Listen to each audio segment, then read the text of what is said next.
Que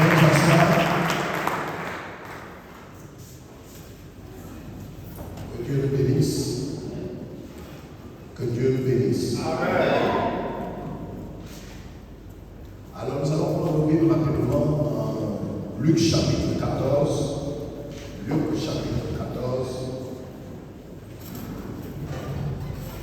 Luc chapitre 14.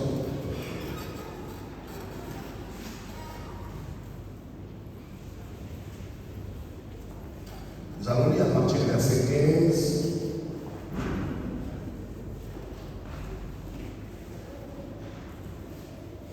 Jusqu'au verset 4, si vous permettez. Alors quelqu'un va faire la lecture rapidement. S'il y a quelqu'un qui veut, voilà. Quelqu'un va nous aider à lire. Allons-y. On peut se lever, si vous permettez.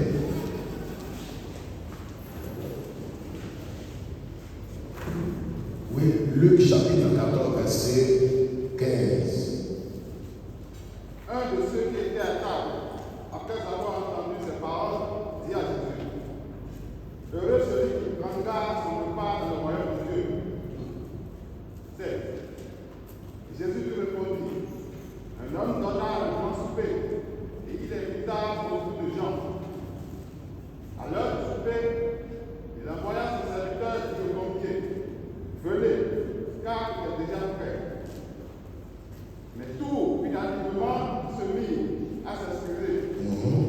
Le premier lui dit: J'ai acheté un champ, et je suis obligé d'aller le voir. Excuse-moi, je te prie. Un autre dit: J'ai acheté 5 paires de bœufs, et je vais les essayer. Excuse-moi, je te prie. Un autre dit: Je viens de me marier, c'est pourquoi je ne suis pas allé. Le serviteur, de retour, apporta ces choses à son maître.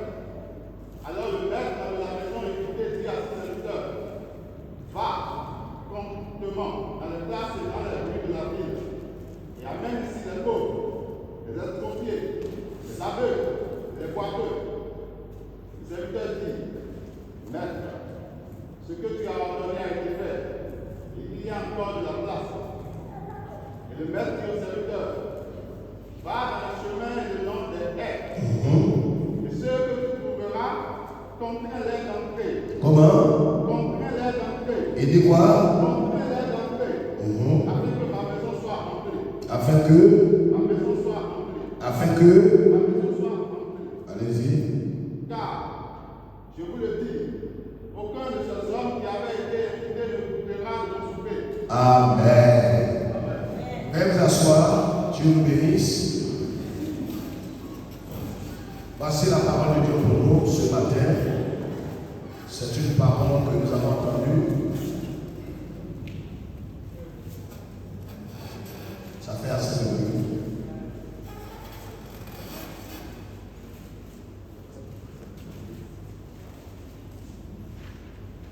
C'est une parole, certaines paroles fortes que le Seigneur Jésus nous donne. Levons la tête, s'il vous plaît. On est pratiquement au avant-dernier dimanche de l'année 2025 et le Seigneur nous donne une parole d'encouragement, mais en même temps une parole qui nous amène à nous mettre à son service. Écoutez-moi très bien ce matin. De quoi s'agit-il? La Bible dit que Jésus était allé dans une maison et puis un homme lui a donné un dîner. Et puis, il dit à cet homme-là une parole importante.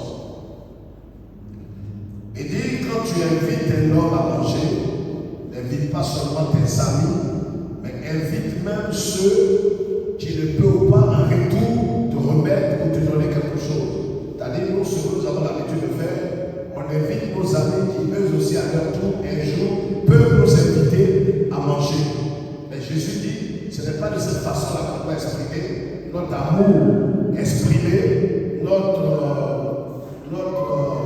relation, notre intimité avec le Seigneur. Si nous avons l'opportunité d'inviter un homme, invitons un homme, même s'il n'a pas la capacité, en retour, de nous inviter à son tour, alors nous aurions accompli réellement le plan de Dieu, la volonté de Dieu.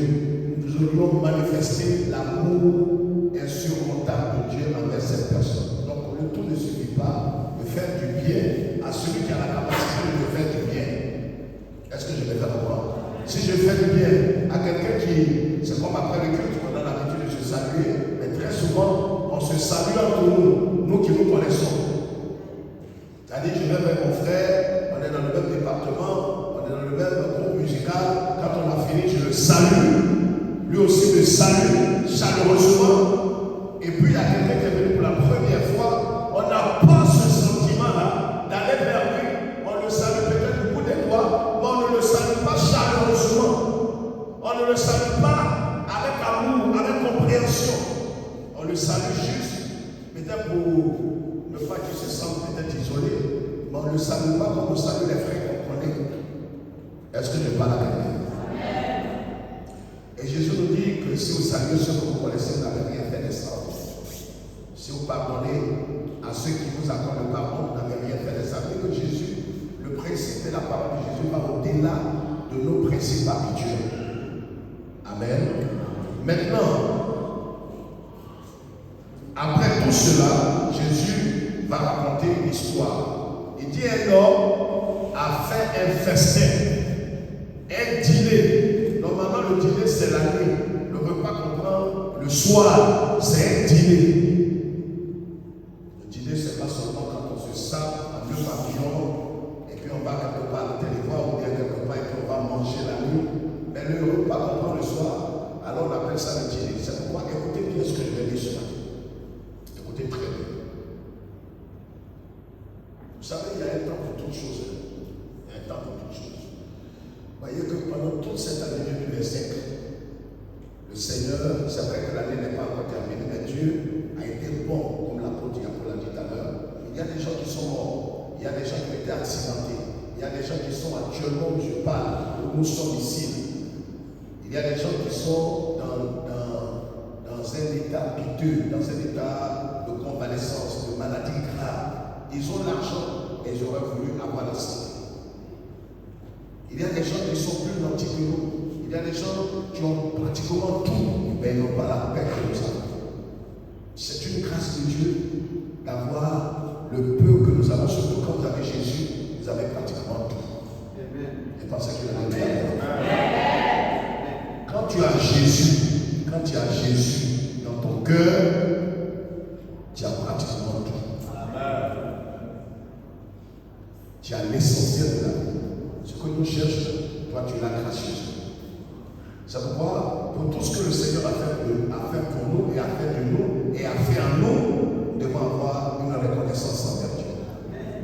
Quand un homme n'est pas reconnaissant, la reconnaissance c'est l'attitude de gratitude que nous avons envers celui qui nous a fait du bien. Quand quelqu'un t'a donné un morceau de pain, la sagesse et le bon sens aurait voulu que le lendemain, tu ailles lui dire merci. Dieu nous a donné plus qu'un morceau de pain.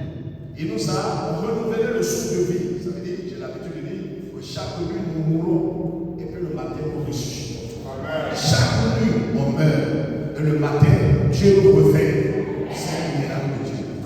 Alors en voyant tout ce que le Seigneur a fait dans notre vie, il y a une action que nous devons poser. Il y a une attitude que nous devons développer dans notre marche avec le Seigneur. Si nous sommes venus et que le Seigneur nous a fait du bien, la Bible dit une chose importante, c'est que si vous savez ce qui est bien, que vous ne le faites pas, ce n'est pas bon, c'est ce qu'on appelle le péché. Notre thème ce matin, ce que le Seigneur attend de nous. Notre thème ce matin, ce que le Seigneur attend de nous. Qu'est-ce que le Seigneur attend de nous? Je vais citer en quelques points avant qu'on ne fasse la conclusion. Qu'est-ce que Dieu attend de nous? Qu'est-ce que le Seigneur attend de nous? Qu'est-ce que le Seigneur veut que nous fassions? Est-ce que le Seigneur attend notre argent? C'est possible. Qu'est-ce que le Seigneur attend au fait quand le Seigneur, avec tout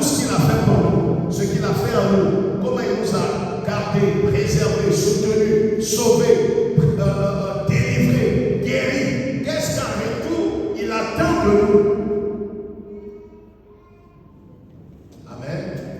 La première chose que le Seigneur attend de nous, c'est que nous gardons les yeux focalisés sur Jésus. Quel que soit tout ce que tu es en train de vivre, l'expérience que tu es en train de vivre, ce que tu es en train de traverser, ce que le Seigneur attend de toi, c'est que tu aies les yeux focalisés, pas sur un homme, pas sur l'église, pas sur un prophète, mais sur Jésus lui-même. Si on ne regarde pas les yeux sur le Seigneur, nous sommes perdus. On entend pas mal de choses ces dernières années, ces dernières heures, ces derniers jours. On entend pas mal de choses, mais la Bible nous dit dans toutes ces choses, nous devons garder les yeux sur Jésus. Mais si tu mets tes yeux sur tes problèmes, si je regarde mes problèmes, alors je vais être terrifié, je vais être traumatisé, je vais perdre la foi, parce que les problèmes ne doivent pas être sous mes yeux, mais celui qui doit être sous mes yeux, c'est le Seigneur Jésus. C'est pourquoi quand les enfants d'Israël dans le désert ont péché contre Dieu, et que Dieu a suscité, a parlé à Moïse pour lui Moïse, dit, va faire un serpent d'airain, mets le serpent d'airain sous leurs yeux. Si un homme a un problème, au lieu de regarder au prophète, au lieu de regarder à l'homme, qu'il regarde le serpent d'airain. Qu'est-ce que tu es en train de vivre ces dernières heures? C'est quelques 10 jours, peut-être avant la fin de l'année. Il faut regarder à Jésus. Il est encore capable et il est toujours fidèle de se sortir de là. Il n'est pas nécessaire de regarder à soi-même, de regarder à son problème, d'être focalisé sur soi-même. Me voici. Je sais que avec tout ce que j'ai entendu, avec ce que je suis en train de traverser, il n'y a plus d'espoir. Jésus dit en Marc chapitre 10 qu'aux hommes cela est impossible, mais à Dieu tout est possible. La deuxième chose, c'est de garder la foi. Garder la foi. Ne perds pas la foi. La foi, c'est la ferme assurance, la confiance absolue que nous avons en Dieu, qu'il est capable. Moi, je ne suis pas capable. Mes parents ne sont pas capables. Le pasteur n'est pas capable. Mais Dieu est capable. Il est puissant. Garde la foi. Ne te détache pas. Ne permets à rien de te détacher de Jésus. Je ne sais pas ce que tu es en train de traverser. Peut-être tu as eu une preuve. Peut-être même tu as eu un problème avec ton frère, ta soeur, avec même peut-être même dans l'église. Ou bien peut-être ton patron, ou bien le pasteur, ou un frère. Et cela te met dans une posture où tu es déçu pour toi, c'est vrai, il n'y a pas d'amour, il n'y a pas de compréhension. Là où je suis, maintenant je suis renfermé, je marche maintenant, je ne compte plus sur l'homme, c'est vrai, et tu vas te détruire toi-même. Ton engagement ne va pas détruire l'homme. Regarde-moi, ton engagement ne détruit pas l'homme, ça te détruit, c'est comme la confiance. Pourquoi est-ce que Dieu nous dit de pardonner? Je vais terminer par le texte que je suis en train de dire. Pourquoi Dieu nous dit de pardonner quand tu as de la haine dans le cœur et le ressentiment dans le cœur? Ce que tu es en train de faire te ronge toi-même. C'est comme si tu avais mangé un poison qui va te détruire à petit feu.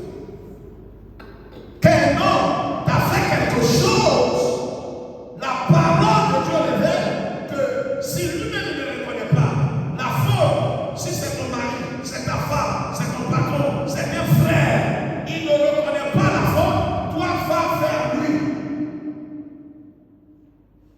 Et réconcilie-toi. Parce que tu n'as pas besoin de venir faire ton offrande. La Bible dit, avant même de venir faire ton offrande, va te réconcilier avec ton frère. Mais tu es tellement imbu de ta personne, tu es renfermé sur toi. Moi, je ne parle plus. Là où je suis là, je suis en train de voir où je vais partir. Moi où je suis là.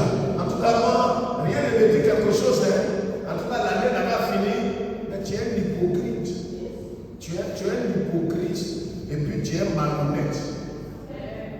Parce que normalement, si quelqu'un t'a fait quelque chose, tu ouvres tes bras et tu ris avec lui, tu souris avec tout le monde, oh tu es fâché. Mais tu es pire que Judas. Judas, au moins, quand il était fâché, il a pris le pain et puis il est sorti de la présence de Jésus. Regardez dans les yeux, regardez-moi. Il n'y a pas un lieu dans ce monde où il n'y a pas de problème entre les frères, entre les parents. Il n'y a pas d'entreprise où vous allez travailler et puis il n'y a pas de haut et de bas, il n'y a pas de blessure, il n'y a pas de compréhension, il n'y a pas de parole, il n'y en a pas. Ça me passe souvent quand je vois des gens, moi, pasteur, on va venir dans ton église, je vais dire, mais ça ne va pas bien chez toi.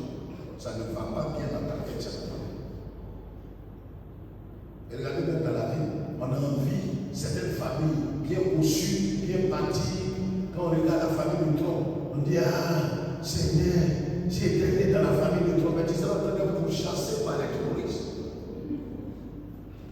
Non, ça ne fait pas mal. Il y a des gens qui n'ont pas la sagesse. Ils pensent que le meilleur est quelque part. Si je m'emmène dans telle église, là-bas par exemple, vous allez voir les miracles, les guérisons. Vraiment, je vais gambader comme une bise. Je vais gambader quoi. Ici là, ouais, on n'est même pas nombreux. Oh, vraiment, je vais rentrer, mais on n'est pas nombreux. C'est pas que je ne connais pas ton nom. C'est pas ta paix. Va rentrer dans une église de 2000, 3000 membres. Qui va s'occuper de toi? Et puis tu vas t'appeler. On ne va même pas s'intéresser à toi. Ça ne veut pas dire qu'on ne va pas grandir. Mais souvent, béni Dieu est content de toi du peu que tu as. Celui qui va se détruire, c'est celui qui est ici. Et puis ses regards se promènent partout. C'est comme quelqu'un qui est dans une maison. Et ses regards se promènent partout. Ah, si j'étais sur ce toit, si j'étais là-bas, si j'étais là-bas, si j'étais. Qui est-ce qui te dit que c'est là-bas que tu vas avoir la paix, le salut, la sécurité, la tranquillité? Qui est-ce qui te dit ça? Qui est-ce qui te dit ça? Il faut garder la foi. Il ne faudrait pas que quelque chose te détache du Seigneur. Peut-être que un frère t'a insulté, quelqu'un a dit quelque chose sur toi, quelqu'un t'a critiqué, ou bien quelqu'un même t'a blessé au travail, ou bien t'a humilié, ou tu as été blessé intérieur à cause peut-être d'une situation. N'entre pas dans l'année nouvelle avec ces blessures. Tu vas commencer l'année nouvelle avec toutes sortes de négativité, de méchanceté.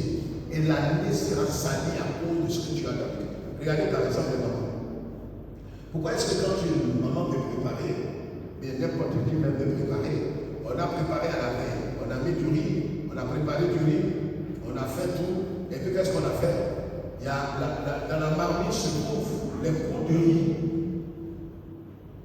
Mais pour préparer du riz à nouveau, on va enlever tout ce qui est dans la marmite. On va laver la marmite, on va nettoyer la marmite, et puis maintenant on va faire quoi? On va maintenant à nouveau mettre la marmite au feu. C'est ce que tu as connu. Il faut vider ton cœur de tout ce que tu as emmagasiné. N'entre pas dans l'année nouvelle avec des rancœurs, la rancune, la méchanceté, le manque de pardon dans ton cœur. L'année 2026, même si 20 000 personnes viennent te souhaiter bonne heureuse année, elle ne sera pas bonne pour toi parce que ton cœur est pris. Ton cœur est infecté. Vous voyez, on ne met pas quelque chose de nouveau dans quelque chose qui est sain.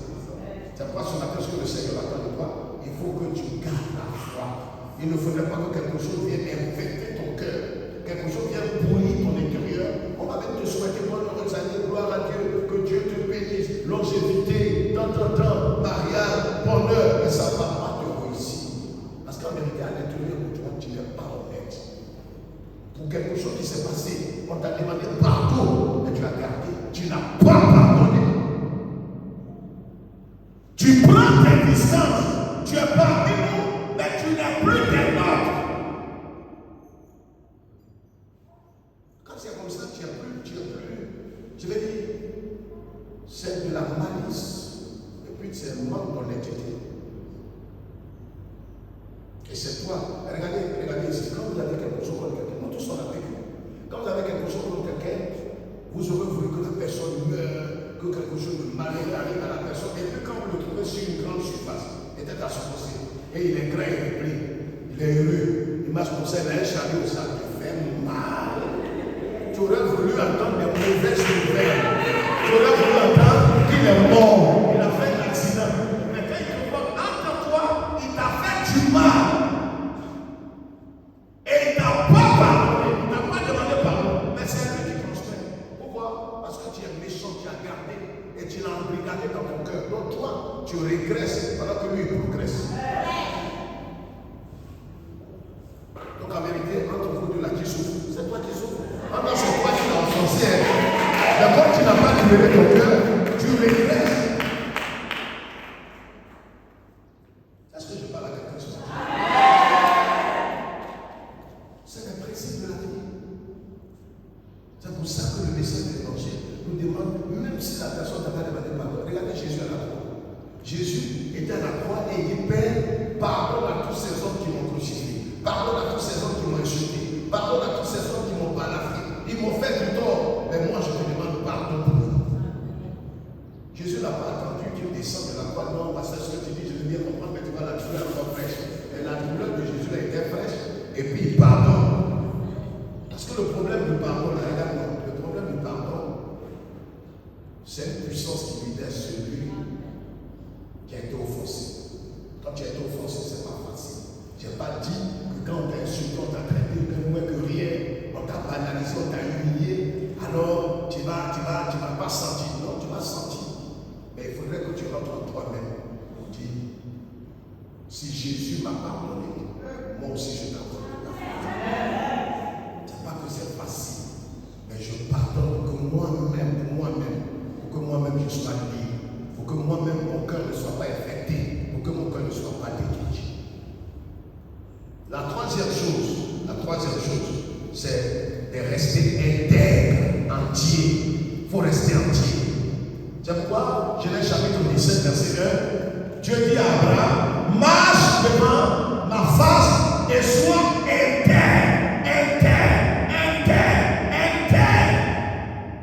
Un homme qui n'est pas intègre, il est difficile de marcher avec lui. Est-ce que quelqu'un me confronte? Parce que quand tu n'es pas intègre, tu es partagé. C'est-à-dire, quelqu'un marche avec toi, mais il est partagé. Il n'est pas tout entier. C'est-à-dire, vous voyez Judas Iscariot, pourquoi il s'est suicidé? Il marchait avec Jésus. Mais en même temps, il marchait avec les ennemis de Jésus. Les pharisiens, les sadducéens, les gens qui voulaient tuer Jésus. Il était avec eux. Il mangeait avec eux, il complotait avec eux, il s'entendait avec eux, il communiait avec eux. Mais en même temps, il était avec Jésus. Quand vous faites ça, frères et sœurs, quand c'est dans cet état que notre cœur se trouve, Dieu ne peut pas nous bénir. Dieu ne peut pas nous visiter. Parce qu'en vérité, ton cœur est partagé. Ta vie est partagée. Tu es là, mais tu n'es pas là. Tu marches avec le Seigneur, mais en vérité, le monde a encore un certain pouvoir sur toi. La cigarette, la boisson, les femmes, les garçons. Tu es partagé. Tu n'es pas tout entier à Jésus-Christ. Oh, Jésus, c'est un Dieu jaloux. Il ne veut pas nous partager avec nous. Ou tu es avec Jésus, ou tu n'es pas avec Jésus. Donc ce que le Seigneur attend de nous, c'est que nous soyons entièrement, nous soyons intègres, nous soyons entiers. Parce que regardez ici, Abraham marchait avec Dieu. Oh Dieu, je marche avec toi. Dieu a dit à Abraham, quitte ton pays, ta famille, ta patrie. Il a quitté, et en venant, il a dit à Abraham, il faut m'accompagner. Il y a des choses souvent, on dit, on a donné tout à Dieu. Mais il y a un petit bout qu'on n'a pas donné à Dieu. C'est comme une femme une jeune fille qui se marie et puis qui n'a pas rompu entièrement avec son ex. Mais quel homme qui a toutes ses facultés, si tu es normal, tu es un homme normal, tu ne peux pas épouser telle femme. Non, tu ne dois pas épouser telle femme. Il dit si tu es normal, maintenant si ça ne va pas dans ta tête, là il faut la prendre. Une femme qui tous les jours en train d'échanger avec son ex, tu parles avec lui, non c'est mon ex, c'est beaucoup. C'est beaucoup qui m'a envoyé un message là. Tu veux quoi même? Tu veux quoi? Tu m'as laissé. Maintenant quand Abba m'a pris là, il y a quoi encore? Mais beaucoup va te détruire. C'est la même attitude qu'on a avec Jésus. Le diable qui qui t'a martyrisé, traumatisé, voulait te tuer, voulait t'envoyer en enfer, Jésus t'a arraché de sa main. Mais tu es ici en paix. Mais tu traites toujours avec Satan. Tu traites toujours avec Satan. Les habillements sexy, la pornographie, le mensonge, la mondanité. Tu traites. Et pourtant, c'est là-bas que tu étais. Et puis Jésus t'a enlevé. Tu fais quoi là-bas?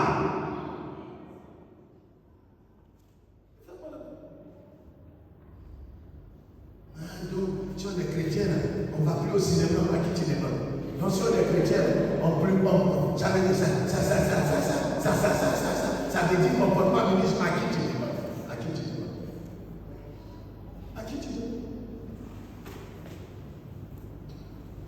Ce n'est pas des choses qu'on doit enseigner. Je l'ai dit une fois dans un message quelque part. Normalement, quand tu es converti, que tu t'es réellement détourné de ta mauvaise voie pour te tourner vers Jésus, le Saint-Esprit lui-même t'enseigne.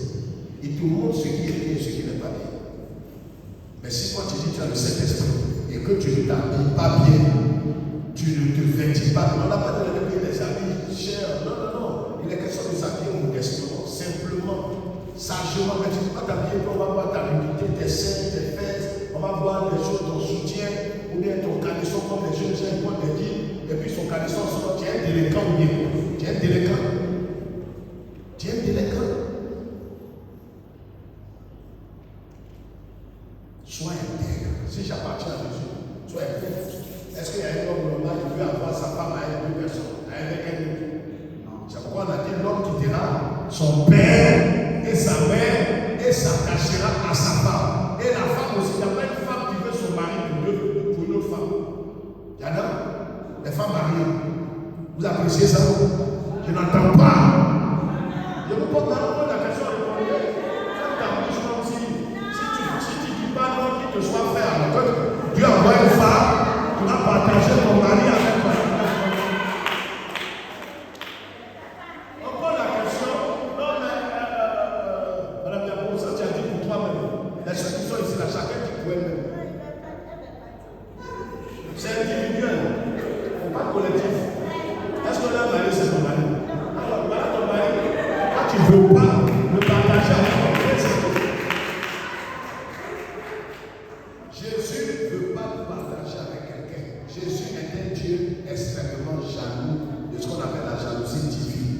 C'est pourquoi soyons tout entiers cette fin d'année. Soyons pas seulement pour cette fin d'année, mais soyons tout entiers dans notre marche avec le Seigneur. Amen. Et puis la quatrième chose que je voudrais souligner avant de dernier point, c'est l'amour agapéo, l'amour désintéressé. Et c'est sur ça que je vais aller et terminer avec le texte scolaire. Si notre cœur est rempli d'amour, vrai amour, pas amour, il y a trois types d'amour. Il y a l'amour charnel. Il y a l'amour charnel qu'on appelle Eros. L'amour charnel, c'est ce qui fait qu'on aime les femmes, les fesses, les seins, garçons et garçons. Ça, c'est Eros. C'est de là qu'est venu l'érotisme. Ça, c'est le plus bas niveau de l'amour. Maintenant, il y a l'amour filial, qui est l'amour fraternel entre nous, les frères et sœurs en Christ, dans le Seigneur. Et puis, il y a l'amour agapé que Dieu lui-même a. Parce que Dieu, il n'a pas l'amour. C'est Dieu lui-même qui est l'amour. C'est pour ça que la Bible dit, si quelqu'un dit qu'il aime Dieu et qu'il n'aime pas son frère, c'est un menteur. Ici, à la maison évangélique, la Fontaine, on doit être rempli d'un amour frère. Pas un amour rempli d'hypocrisie, mais un amour frère. Ne parle pas de ton frère comme un ennemi. Sois honnête. Le tout ne suit pas de danser avec lui, de crier Alléluia, Alléluia. Et quand tu parles de ta soeur, de ton frère, on dirait un meurtrier. Et quand le frère entend ce que tu as dit de lui, il est découragé, il est déçu de toi.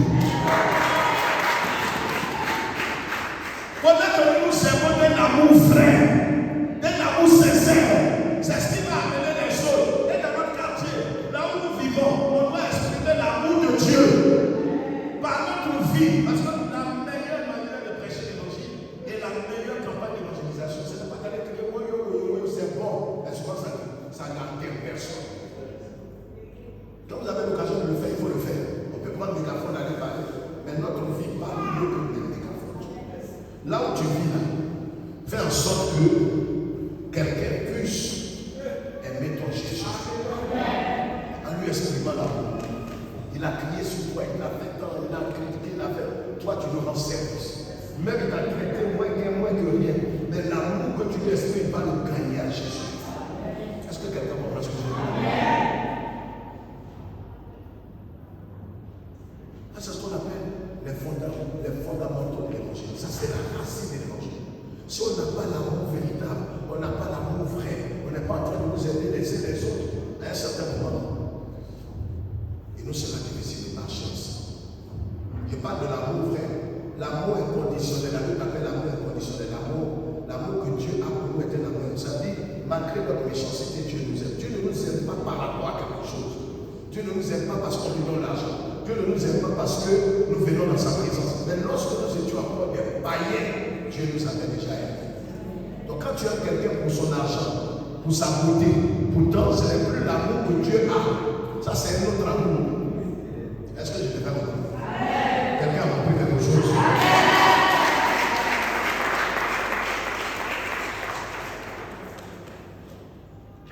On va se mettre d'abord. Maintenant c'est sur ce point-là que je voulais terminer avec l'exhortation de ce matin. Regardez ce que Jésus dit. Jésus dit quoi? Il a parlé à ses disciples. Il a parlé, il dit un homme avait fait un festin, et puis il a envoyé ses serviteurs d'aller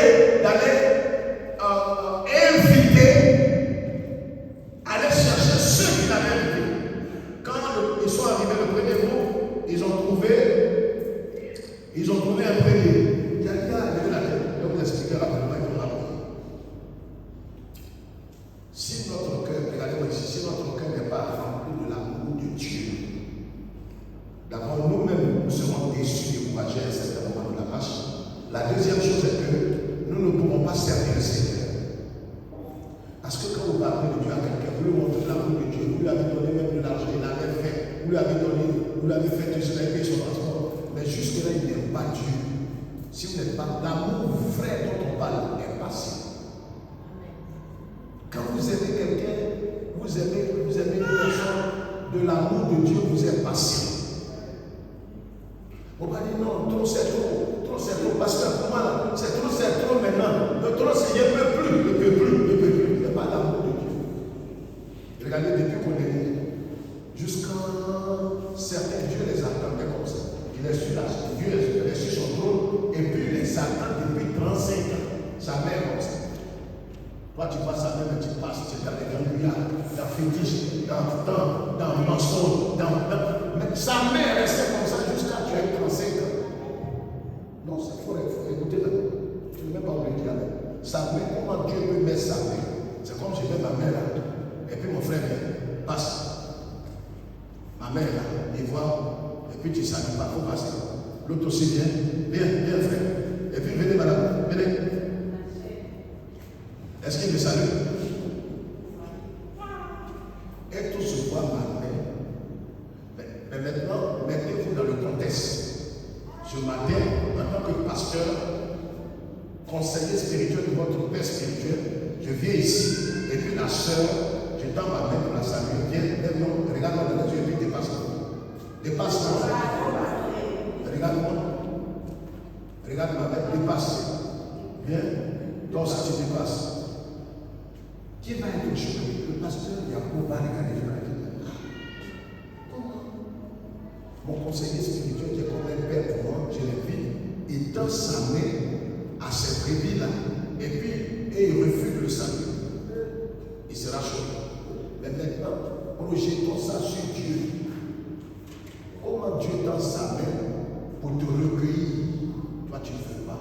Ce n'est pas que c'est une minute, ce n'est pas 15 ans, ce n'est pas 20 ans. Certains ont saisi la main de Dieu à 30 ans. C'est-à-dire la main de Dieu est comme ça depuis leur naissance. Est-ce que vous réfléchissez? Est-ce que quelqu'un comprend ce que je dis?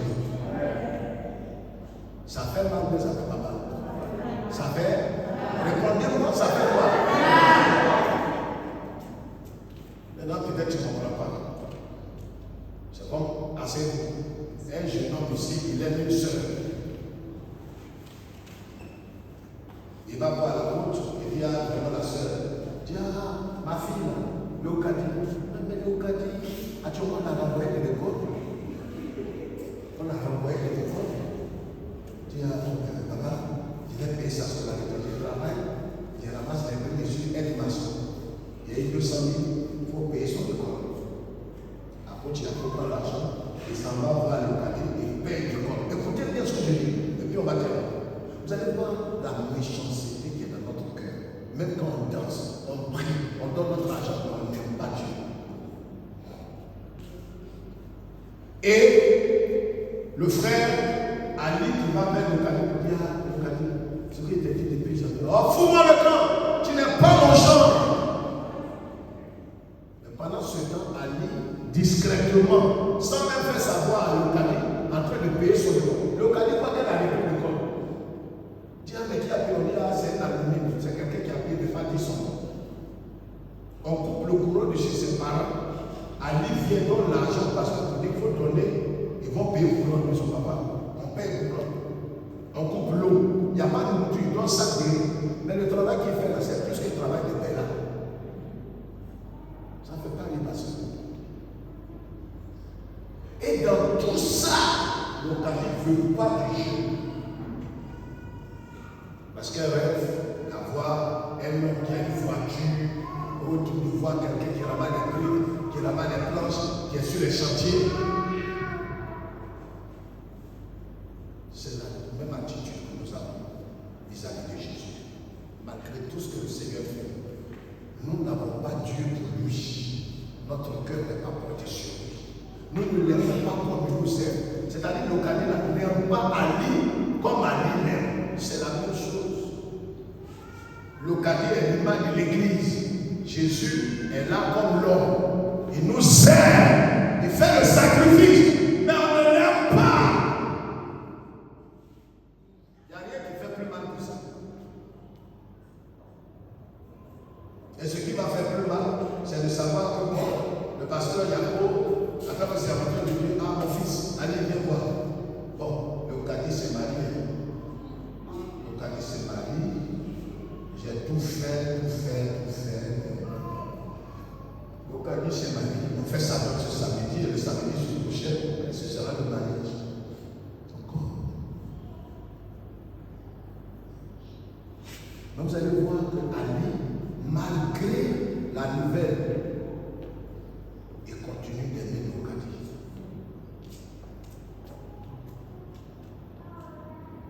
Et entre-temps,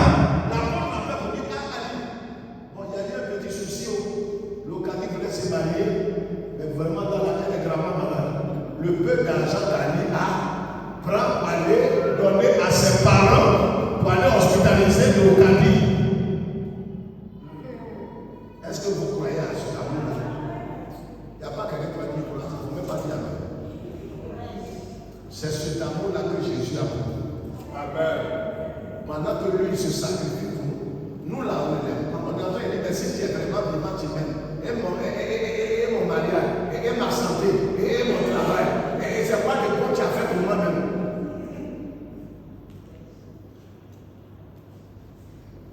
On envoie Léocadie à l'hôpital. L'ordonnance qui sort, c'est près de 50 000. Son fiancé l'a dit, ah, moi j'ai pas d'argent. Moi j'ai pas d'argent. Si c'est ça, on va se séparer. Ali prend son argent pour aller payer encore.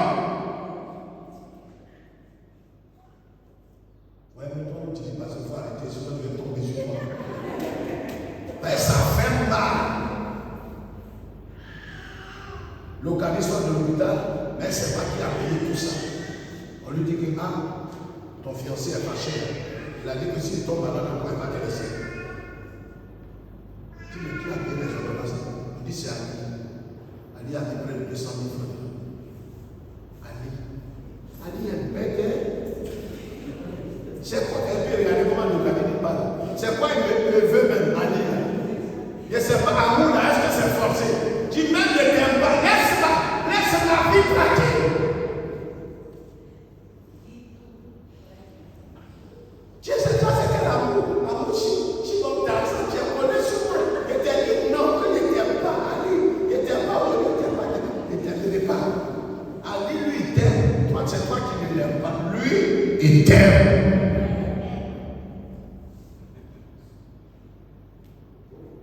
Oh, quel amour profond, oh, quel amour profond, oh, quel amour profond, l'amour de Dieu. Voilà l'amour que Jésus a pour nous. Même quand tu es en train de faire le mal, tu peux même passer prendre de l'amour, verser sur, même le cadeau va passer. Et puis aller là, Léo, qui est Léo? Moi tu m'appelles comme ça, c'est mon fiancé, c'est ceux qui vont m'appeler Léo. Va prendre l'amour, verser sur Ali. Ali dit non, c'est rien, tout blanc. Non, ça c'est rien. Il dit, mais regarde comment il casse Ali. Non, ça c'est rien, il va effacer tout ça. Il y a de la vie. C'est même pas, c'est pas profond même. Pas profond. Si Ali est avec son ami, et puis le cadet l'a insulté comme ça, il t'a gâté, hein? Regarde comment regarde ce que le cadet, est-ce que toi-même, tous tes amis même sont fâchés avec Ali? Vous lui dites, Ali, c'est quoi tu as vu sur la fille? Et ils ne vont pas comprendre. C'est un amour qui veut soulever sa sœur.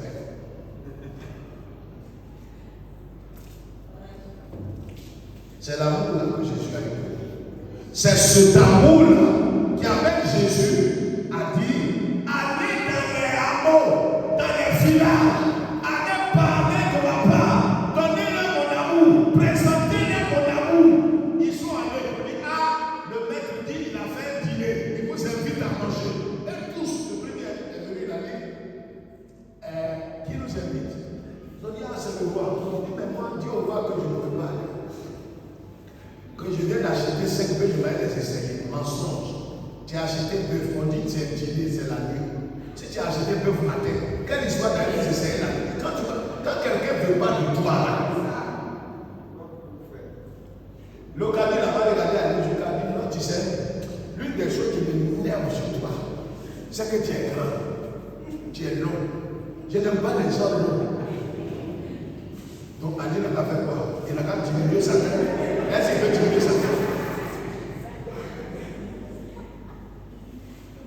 La deuxième chose que au nom de Dieu, je n'aime pas chez moi, c'est que tous tes gars sont complets. Ça, c'est un argument. C'est parce qu'elle ne veut pas de toi. Le monsieur qui a acheté les 5 paires de bœufs, il a dit à l'invité, l'envoyé du roi, que nous, on a acheté bœuf, on s'en va essayer. C'est qu'elle a fait d'aller essayer de la vie. Le deuxième qui est venu, il a dit non, on s'est marié. Mais si vous êtes marié, au lieu d'aller gaspiller votre argent dans le dîner, voilà, dîner, prends ta femme et puis venez là, payez plus rien là-bas. C'est-à-dire quand tu veux mentir, tu ne réfléchis pas longtemps. Le troisième a dit quoi? Il a dit quoi? Il a acheté un champ. Je suis obligé d'aller voir comment est-ce qu'un homme normal peut acheter un champ sans avoir vu le champ. Et puis, si tu as acheté le champ, est-ce que le champ là va s'abonner? Alors on va manger demain matin, tu vas voir ton champ. Quand quelqu'un ne veut pas de toi, là, il va trouver tous les arguments. Tu es joli, il va te dire non, tu vas aller. Ce qui m'énerve sur toi, c'est que si demain on se marie, les femmes vont dire tu es trop jolie. À la vie, tu veux quoi? Frères et sœurs, et la dernière parole, le maître, Jésus dit, quand ils sont revenus, ils ont dit Amen. Tous ceux que tu as invités avec ta invitation spéciale, aucun ne veut. Il dit allez dans les campements, allez partout, dans les hameaux, les maisons inachevées, tous ceux qui sont là-bas, les pauvres, les boiteux, les aveugles, contraignez-les. Ce que le Seigneur attend de toi, mission évangélique La Fontaine, c'est que tu te mettes en action, c'est que tu es un intercesseur. Tu as invité d'autres, ils ne sont pas venus. Manifeste l'amour de Dieu dans un intercesseur. Il faut insister, sois patient, pas jusqu'à ce qu'il vienne. De la même manière que Dieu a été patient avec toi, toi aussi tu vas faire ces choses. Il faut insister. Moi, mon père spirituel, pour terminer, quand Dieu,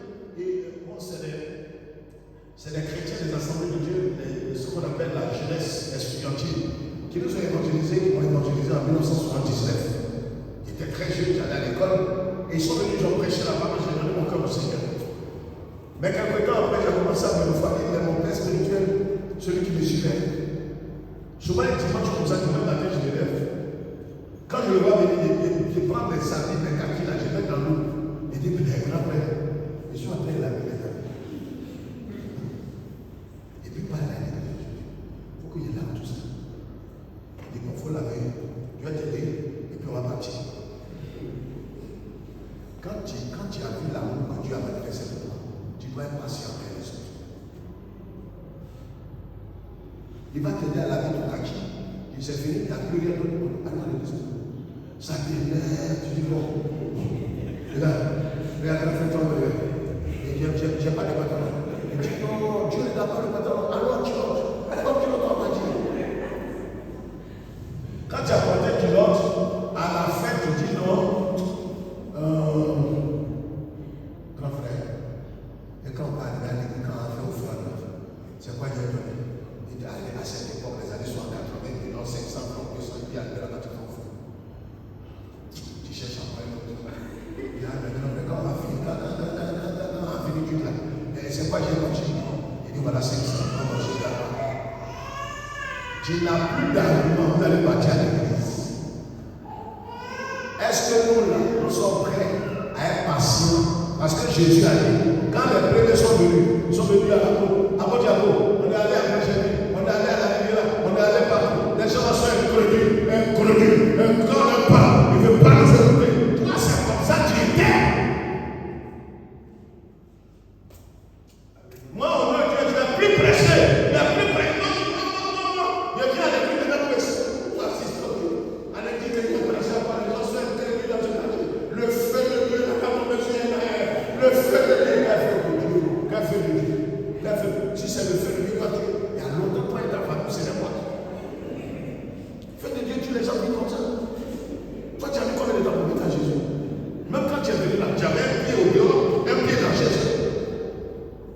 Sois patient avec les gens, avec les autres. Va vers les gens. Regardez tout ça. Ça peut contenir près de 500 places. Regardez le nombre que nous sommes. C'est pas mauvais, mais qu'est-ce qui doit être fait et qui doit faire ce travail? Ce n'est pas le maître lui-même qui allait chercher les gens, si vous avez bien lu. Le maître a envoyé les serviteurs qui étaient là, les ouvriers qui étaient là. Il dit, allez dans les hameaux, allez chercher. Quand ils sont venus, ils ont dit, non mais, ceux qu'on a invités, les pas venus, il dit, maintenant, allez dans les campements, les maisons inachevées. Cherchez les gens, insistez. Ils sont allés les inviter, venez à l'église, venez avec nous, Jésus vous aime, Jésus vous aime, Jésus vous aime. Quand ils sont venus, ils ont dit, ah, maître, bon, là on est parti, les lettres sont acceptées.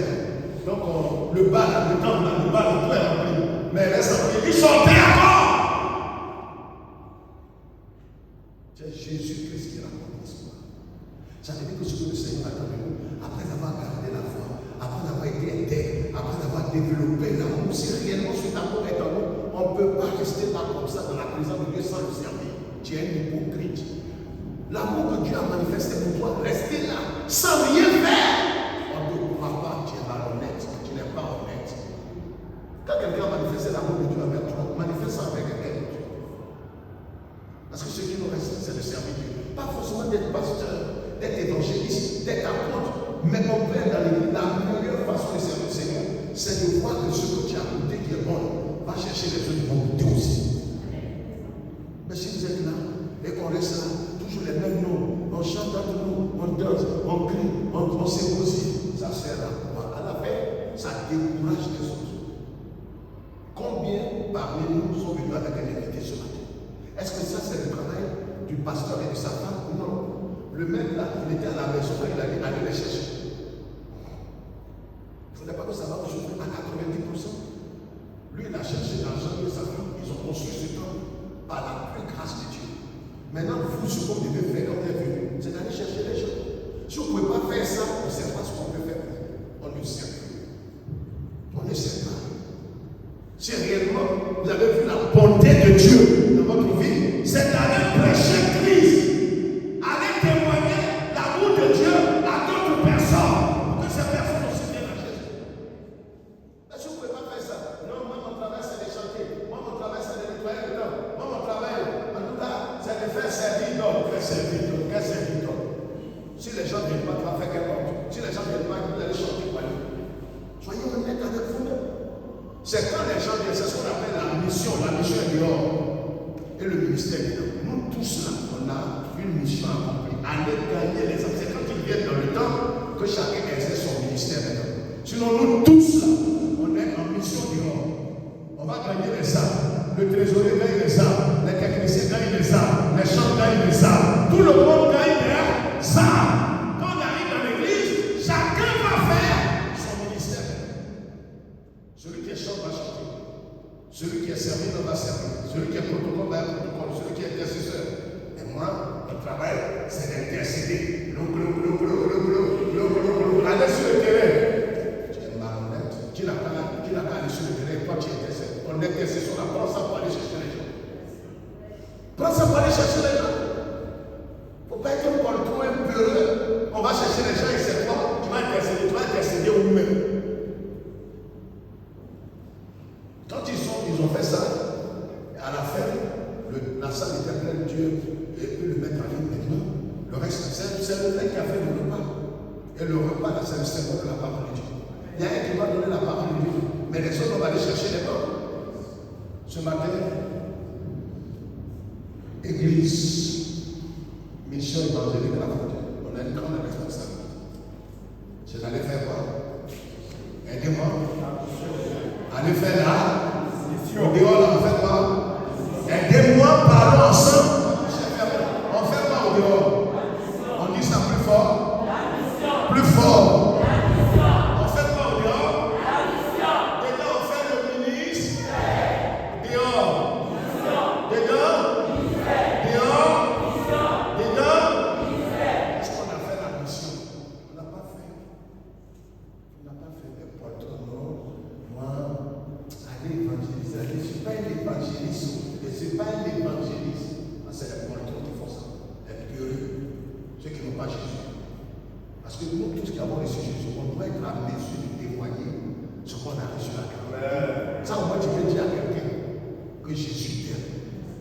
Tu es avec quelqu'un, tu ne le dis pas tous les jours. Vous savez, quand vous insistez, montrer l'amour de Dieu, l'amour de Dieu, l'amour de Dieu, l'amour de Dieu, tous les jours. Un jour, il m'a dit non, allons même, je vais aller écouter le message. Là, le monsieur là, tous les jours, il est derrière moi. C'est comme ça que moi, aujourd'hui, j'ai donné ma vie à Jésus. C'est comme ça que je suis resté dans le Seigneur. J'ai compris que c'est l'amour de Dieu seul qui peut amener les gens à Jésus. Et puis l'amour de Dieu est rempli de patience. Quand tu aimes quelqu'un, quand tu veux l'évangéliser, sois patient. Mais si tu n'es pas patient, tu vas l'instant une fois, tu dis je ne fais plus. Je ne lui parle, il ne fait pas écouter. En tout cas, si tu vas aller en enfer, il faut partir en enfer. Il faut partir. Si quelqu'un avait dit ça de toi, tu ne serais pas sauvé. On va se lever. Est-ce qu'on a compris quelque chose ce matin? Qui a compris quelque chose dans toute franchise? Oui, frère, qu'est-ce qu'on a dit? Qu'est-ce qu'on a dit ce matin? On peut faire un résumé. Qu'est-ce qu'on avait dit? Oui? Vous? C'est quel nom? Comment? Qu'est-ce qu'on avait dit?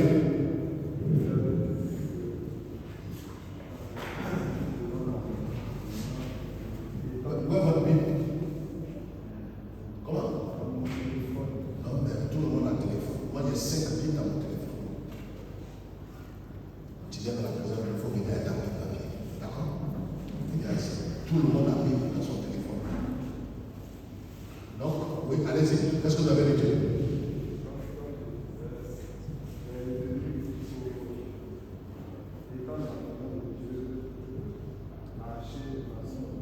Donc, quels sont les points qu'on a cités? Premièrement, on a dit quoi? Ce que Dieu attend de nous, c'est. Premièrement, on a dit quoi? Tu as écrit? Tu as écrit quoi? La première chose, c'est pour ça que quand vous venez à l'église, on vous dit ayez l'homme pour prendre l'autre. Si vous croyez que vous savez tout de mon petit être, la paix est tout, vous n'allez pas avoir de problème. Et puis, premièrement, on a dit gardez les yeux sur qui? Aidez-moi. Sur l'église, sur le prophète. Il faut chercher un grand prophète et tu mets tes yeux sur lui. Sur l'apôtre Yahweh et son épouse. C'est sûr, si c'est sûr, on dit directement il y a longtemps. Il faut regarder à Jésus. Et Jésus seul. Le deuxième point, c'est ce que le frère Christ a dit. Qu'est-ce qu'il a dit? Le deuxième point, c'est quoi? Là, il faut garder la foi. Jésus dit quand le Fils de l'homme va venir, est-ce qu'il va trouver la foi? une démonstration. Non, c'est une ferme assurance. Je suis attaché à Jésus. Même si je n'ai pas le mari, je n'ai pas l'enfant, je n'ai pas le voyage, je n'ai pas encore le succès, quel que soit ce que je traverse, je reste attaché à Jésus. Parce qu'il est fidèle. L'homme ne peut pas me détacher de Jésus. Quelqu'un m'a fait quelque chose, je quitte l'église. Est-ce que c'est l'église qui t'a fait quelque chose? C'est Jésus qui t'a fait quelque chose, ou bien c'est ton frère? Est-ce que ton frère, tu n'es pas venu à cause de lui? Tu n'es pas venu à l'église à cause de ton frère? Non, c'est ton frère qui t'a fait quelque chose. Je change d'échelle. Le troisième point, il faut être intègre, comme le frère Christian l'a dit. Il faut être tout entier à Jésus. On ne partage pas sa vie avec quelqu'un d'autre. Comme une femme jalouse, une bonne jalousie ne partage pas son mari avec un autre garçon, alors avec une autre femme. C'est comme ça que nous aussi, on ne doit pas partager notre vie avec le diable. Et puis, quatrièmement, l'amour vrai qui doit nous amener à aller chercher les perdus, ceux qui n'ont pas Jésus. Même s'ils ne viennent pas, on doit aller avec amour, avec compréhension. On doit leur parler de Jésus. On va prier pour eux. Chaque jour, on passe là-bas. Samedi, on passe. Et un jour, ils vont venir pour ouvrir leur cœur au Seigneur. Est-ce qu'on a compris quelque chose? Qui ça fait du bien en cette fin d'année? Est-ce que ça t'a fait du bien?